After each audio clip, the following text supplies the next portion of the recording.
Massive deadly protests erupting in Iran as President Trump sends a warning to Tehran, saying the country is starting to cross the red line.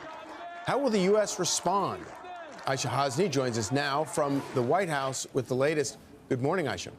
Good morning to you, Charlie. So the president says that Iranian officials actually called him over the weekend, called the White House, trying to negotiate, but it might be too late. The Wall Street Journal is reporting that the president is going to get briefed tomorrow by some briefers on potential responses to Iran, including more sanctions, cyber attacks, and even military strikes. He is not expected to make a final decision immediately, though. The briefers are Secretary of State Marco Rubio, Secretary of War Pete Hegseth, and Chairman of the Joint Chiefs of Staff Dan Kane.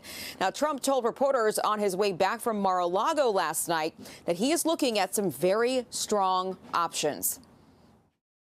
On Iran, can they cross your red line yet to trigger a response? Well, no, they're starting to, it looks like, and there seem to be some people killed that aren't supposed to be killed. These are violent, if you call them leaders, I don't know if they're leaders or just they rule through violence.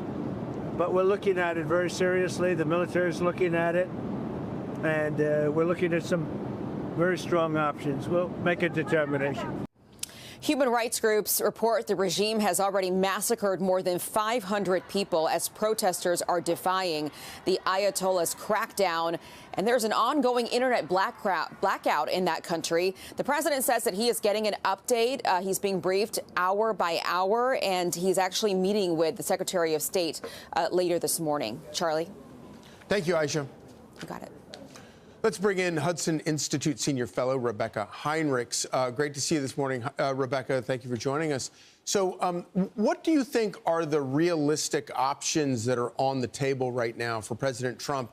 And how effective do you think those options will be?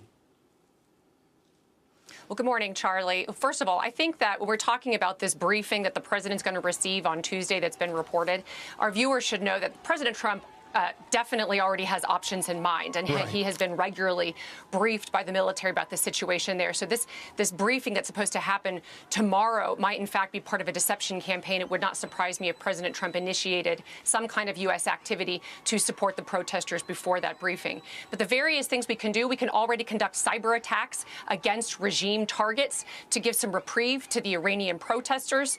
We can get Starlink in there with Elon Musk to make sure that the Iranians have the ability to communicate with one another during this blackout on the part of the regime.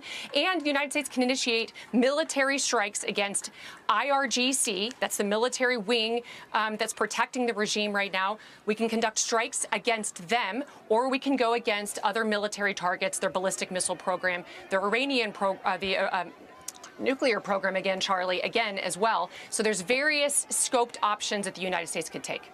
So on the Starlink thing, obviously we're seeing images from Iran that the government doesn't want us to see.